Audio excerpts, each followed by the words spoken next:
falar um pouquinho para vocês sobre... a gente vai fazer algumas orientações para o pessoal do Beck. Quem aqui é do Beck? Ok, é um papel muito bonito, talvez você não saiba. E eu acho que você vai sair daqui nessa tarde hoje com uma noção um pouquinho diferente do que é fazer parte do backing vocal.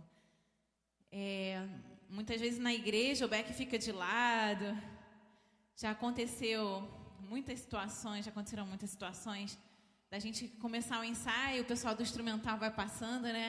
E o pessoal do back fica lá abandonado, sentado, largado no banco. Quem já se sentiu abandonada? Ou nem sequer chamam eles para passar o microfone, né? Aí fica meio assim perdido. Mas hoje você vai sair daqui sabendo bem o seu papel. Vai chegar na sua igreja, você vai influenciar o grupo que tem lá, ok? Então eu queria passar algumas dicas, algumas orientações. Eu sou instrutora vocal do Espaço Som de Música, a gente dá aula de canto lá, a gente trabalha também com grupo. As meninas que estavam aqui em cima, elas vão me ajudar daqui a pouquinho. Elas estão comigo há 4 meses, estou fazendo um trabalho com eles. Está sendo um trabalho muito bom. Também a gente está trabalhando no pessoal de Nova Vida, em Urucânia, também Assembleia de Deus em Urucânia. A gente tem feito esse trabalho e a gente tem visto como é importante a gente trabalhar o back, como isso faz diferença na hora da adoração, como isso ajuda no fluir, como o back você pode tanto facilitar a adoração, como também atrapalhar a adoração.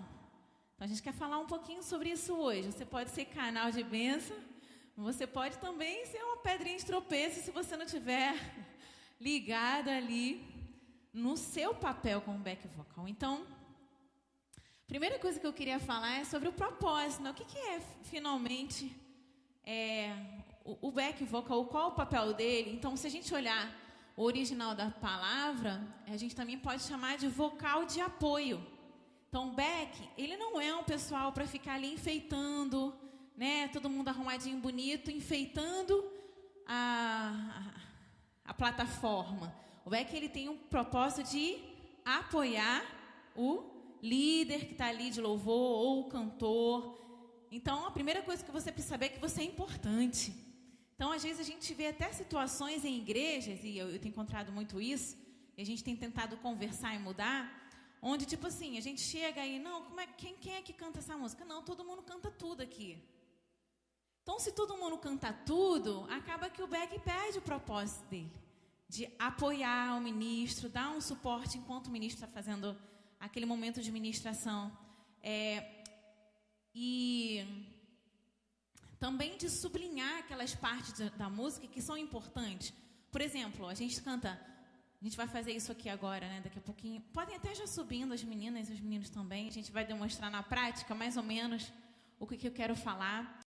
Então, assim, um outro papel... Não, volta. Evidenciar as partes onde a mensagem precisa ser sublinhada. Que geralmente é o quê? O refrão. Ou aquela ponte, né? Que Deus quer falar naquela mensagem, aí o backing vem, bota uma segunda voz, e você dá uma sublinhada naquela parte, evidenciando aquela parte da música, tornando a música mais dinâmica, chamando a atenção para aquela parte da música. Então, por exemplo, quando a gente canta Deus, Tu és grande, né? Deus, Tu és grande, não foi não, quão grande é o meu Deus. Quão grande é o meu Deus. Se a gente coloca um back nessa parte, que é a parte que a música cresceu, a gente gera uma emoção muito forte naquele momento, a gente traz uma dinâmica para a música. Então, você precisa sair daqui entendendo que o seu papel é importante sim, que a pessoa que está cantando, fazendo solo, ou que está dirigindo louvor, tem o papel dela naquele momento, de líder de louvor, e o seu papel naquele momento é de ser apoio, de ser a base para quem está ministrando louvor. Então, você não pode ficar triste quando você não estiver fazendo o solo da música. E você também que é ministro, não precisa se preocupar em botar o back para cantar tudo o tempo todo, porque cada um no seu quadrado, cada um no seu papel. Então, se naquele momento tem uma pessoa conduzindo, tem outras pessoas que estão apoiando, ok? Então, eu quero motivar e incentivar vocês a despertarem os solos, a despertarem as pessoas que têm chamado para a liderança de louvor, e também saber separar o papel do líder de louvor, do cantor, do papel do pessoal que está fazendo o apoio do back, ok? trazer a dinâmica, embelezar a música. Então, ele pode funcionar cantando em uníssono, Débora?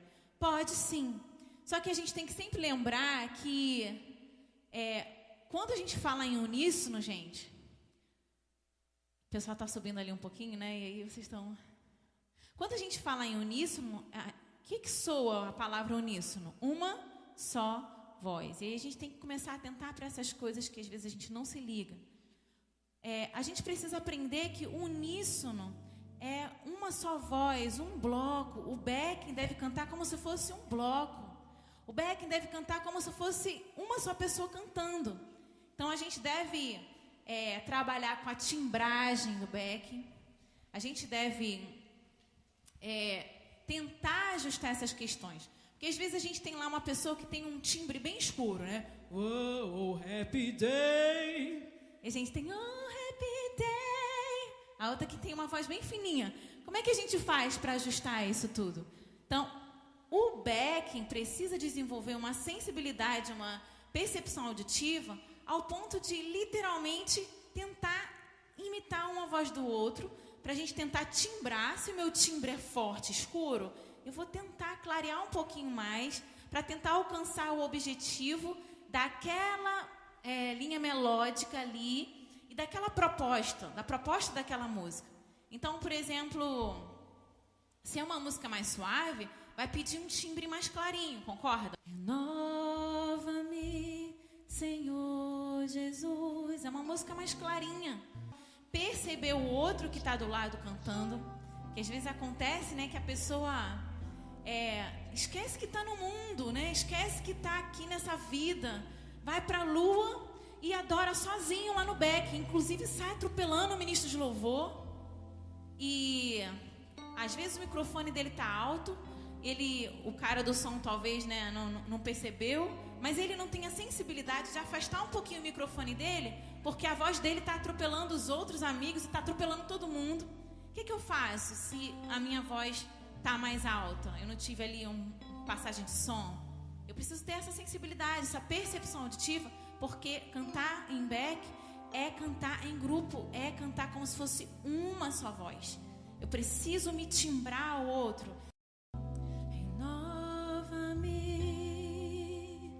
Senhor Jesus. Já não quero ser igual. Renova-me, Senhor Jesus. Põe em mim teu coração, porque tudo que há dentro de mim. Ok, perceberam que aconteceu uma quebra na harmonia, estava tudo bem tranquilo, e de repente o Beck entrou meio assustado, perceberam? Meio sem saber para onde iam, e assim, atropelando totalmente quem estava conduzindo. E isso pode ser que você esteja fazendo isso e ainda não percebeu. Débora, será? Então comece a se observar. Você precisa estar ligado com quem está ministrando, porque você precisa entrar naquela mesma linha de suavidade. Então a gente vai tentar agora fazer uma forma mais correta, ok, meninas? Vamos lá. Renova-me, Senhor Jesus. Põe em mim teu coração. Renova.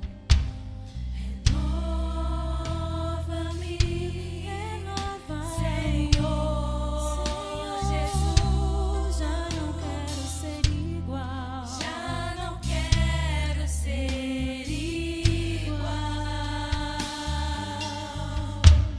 Melhorou? Fez a diferença? Fez, né? Então é como eu falei, a gente começou a fazer essa timbragem, né, meninas? Tem mais ou menos uns 15 a 20 dias que eu comecei a trabalhar isso com elas. E a gente está cada dia melhorando. Isso é o que é treino, é percepção. Você está sempre ali, treinando com o seu back. O ideal é que vocês tenham um ensaio separado, do instrumental, onde vocês possam se ouvir, possam timbrar. O que eu recomendo? Que você tenha 3 naipes na sua equipe. Por quê? Porque é mais fácil timbrar, trabalhar com timbragem. 4 no máximo. Um contralto, um tenor e um soprano. Uma pessoa para dar base e apoio, no caso do ministro querer aleluia. E o backing está lá segurando para o ministro, né? É um bom momento onde o backing pode fazer um uníssono. É um bom momento onde o uníssono funciona. O backing está lá segurando renova-me. E a gente está aqui. Levante suas mãos, adora o Senhor. Você tem o apoio do back. Não é aquela coisa desesperada que a gente viu. Então, a gente vai fazer um outro exemplo também de um back sem noção, que está no mundo da lua, ok? E que de um back totalmente desarranjado. Pode ser você, essa pessoa, tá? Não ria. Então, você vai sair daqui hoje pensando, poxa, será que eu estou fazendo isso? Tá? Primeira coisa, ouvir. Gente, ensaiar é importante. É o que o Fábio falou, né? O pessoal do mundo faz isso muito bem. Mas você precisa ter tempo com o seu backing lá, com a sua galerinha. Então eu direi, abre-se o mar, e eu passarei, pulando e dançando em sua presença. Por isso eu pulo, pulo, pulo, pulo, pulo na presença do Rei. Por isso eu danço, danço, danço, danço, danço na presença do Rei. Por isso eu grito, grito, grito, grito, grito na presença do Rei. Por isso eu corro, corro, corro, corro, corro na presença do Rei. Ok. Perceberam que ficou um negócio meio desencontrado, meio exagerado? É o mesmo microfone que a gente estava cantando, só que elas me atropelaram totalmente, né? E fora da métrica. Então, uma coisa totalmente bagunçada. Perceberam quem era o exagerado ali? Perceberam? O exagerado? Não seja o exagerado da sua turma, amém? Bom, então assim, um aplauso para as meninas. Podem descer. Os meninos, não sei se podem ficar, já que o Thomas vai falar um pouquinho sobre dinâmica daqui a pouquinho. Mas já estou terminando já. Então, assim, quando que o uníssono é interessante? Quando a gente precisa fazer uma ministração. Então, Tu és a fonte, Senhor.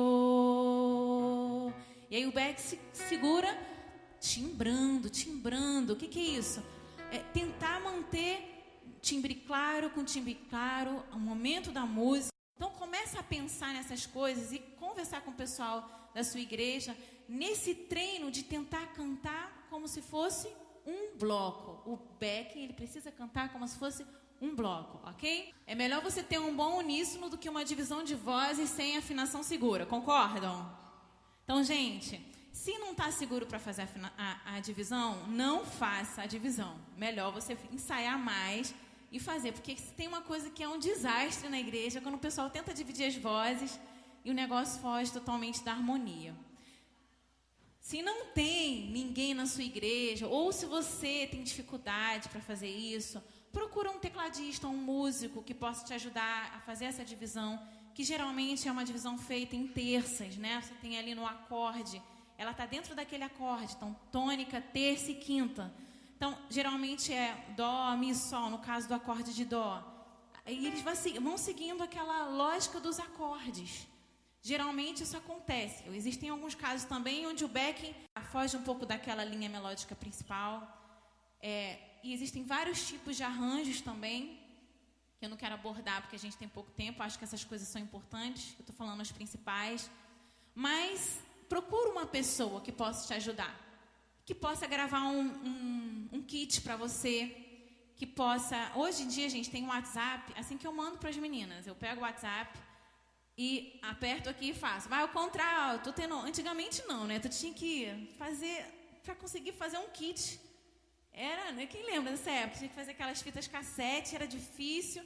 Hoje você faz um kit rápido, então você pode procurar uma pessoa de outra igreja. E posso dizer uma coisa? Até se você puder pagar uma pessoa para fazer isso para você, se você não tiver ninguém, faça. A gente tem um exemplo do pessoal lá da Nova Vida de Urucânia, nossa, eles assim também tiveram uma melhora incrível no back, mas eu acho muito admirável a atitude do pastor, né? Jeremias, que é meu tio. Pastor Jeremias, ele contratou a gente, ele contratou eu e o Tomás para que... Não estou fazendo propaganda não, tá, gente? Parece meio tendencioso. Pode ser outra pessoa. Mas ele fez isso que geralmente a gente não vê, né? Para a gente ensaiar a equipe dele. Porque ele é músico, ele é pastor e não tem tempo de fazer isso. E a gente vê a equipe deles totalmente motivada, eles trabalhando com uma outra, enfim, animação. É outro back. Estou exagerando, Clefson? Até a igreja percebe quando você tem um backing que está vivo. Que às vezes a gente vê o back morto ali no canto, concordam comigo? Um back triste, desanimado, porque não sabe nem o que vai fazer na música. Às vezes é triste isso que eu vou falar. O back só sabe o refrão. Não é verdade? Estou falando isso acontece aqui na igreja também, gente, tá? A gente está começando agora, né, Rose? A gente está recomeçando agora aqui na igreja. Está atento às direções do ministro. Então, gente, tem que estar ligado, tanto no espírito, mas também tem que estar com o olho fechado e o olho aberto. Eu tinha muito essa coisa de, Débora, de fechar o meu olho e ir para a sala do trono e esquecer quem estava ao meu redor. Mas você tem que estar ligado no trono, mas você também tem que estar com o olhinho aberto para perceber para onde o ministro vai te levar. E a gente vai falar um pouquinho sobre comunicação aqui. Porque senão o cara vai receber a direção de Deus de ir para um canto e você vai simplesmente... Sabe aquela palavra que fala assim, que Deus não é Deus de confusão? Quando um profeta está falando, o outro tem que se calar. Isso vale para o backing e para o ministro de louvor. Se o líder está ali debaixo de uma direção, de uma unção, se você entra numa outra direção... Gente, eu não ia falar isso, tá? Deus está falando. Se você entra numa outra direção, você está trazendo confusão. O líder está conduzindo para um canto, você está conduzindo para o outro, né? Você acaba trazendo uma certa confusão naquele momento de louvor, ok? Então, esteja atento à diretriz do líder de louvor, ok? Amém? Você quer ser um bom back vocal? Você tem que estudar música, gente. Você quer cantar? Quer aprender a cantar? Primeiras coisas que eu falo para o pessoal que chega lá para aprender a cantar, eu falo, faz um instrumento, estuda música, estuda teoria musical, porque isso vai te dar uma percepção. Você é back, então paga o preço por isso. Investe nisso, faça o seu melhor. Porque afinal de contas, Deus merece o nosso melhor. São grupos vocais que vão te ajudar a questão de, poxa, o que o back faz quando eu tenho 4 pessoas cantando junto? Preciso aprender a timbrar. Escuta uma segunda voz, porque é uma segunda linha melódica que está ali, né, em cima daquela primeira linha melódica. Começa a perceber tudo que eles estão fazendo, escutar, vai fazer toda a diferença para você. Então, gente, fica aí. Eu acho que deu para vocês, né, assim, acordarem um pouquinho e para perceber a importância do papel do back vocal. Você deve ter uma postura corporal, inclusive isso a gente, né, a técnica vocal fala sobre isso, que vai favorecer a projeção da voz. E muitas vezes a gente vê o back assim, né? Já viram? Tô exagerando? Não tô. Ou assim, santo, né? Então, a voz nunca vai sair para frente. Você sempre vai ter dificuldade. O técnico de áudio vai ter dificuldade de botar aquela voz. Primeira coisa, o corpo, né, gente? O corpo canta também. Então, eu preciso estar numa posição ereta, com os ombros relaxados, não tão tenso, mas também não tão mole. Meus quadris precisam estar encaixados, não é bumbum empinado, é encaixado, ok? Então, nem caído para frente, nem muito empinado, uma posição reta, onde eu consiga projetar a minha voz de forma adequada e também causar um impacto nas pessoas que estão me vendo. Porque se o cara chega lá na igreja e o backing está todo assim, você já vai causar um impacto naquela pessoa que está ali na frente, né? Uma postura de adoração também, que às vezes a gente vê o backing lá totalmente desconectado, né? No mundo da lua, você está sendo um espelho para quem está lá na frente. Então, falando de postura espiritual também é importante, não é verdade? Você precisa ter uma postura porque você está sendo olhado, ok? Então, tem pessoas que são mais sensíveis à água gelada e tem pessoas que são mais sensíveis à temperatura. A gente não é radical ao ponto de dizer não, proibido tomar água gelada. Mas você deve evitar, principalmente se você for aquele tipo de pessoa que na hora que toma água gelada, acabou sua voz. Tem gente que é assim. Tem alguém aqui que é assim? tomei água gelada, começa a produzir muco. O que acontece? Gera um choquezinho térmico em algumas pessoas mais, outras pessoas menos, que produz um muco que dificulta a vibração de prega vocal e você começa a ter dificuldade para cantar. Então, não é bom que você faça isso, ok? É bom que você evite, principalmente durante o momento que você está cantando, que você tome água, temperatura ambiente, ok? Gente, eu espero que eu tenha ajudado em alguma coisa, mas se vocês tiverem alguma dúvida depois, vocês podem me procurar, ok? Então, glória a Deus, obrigada.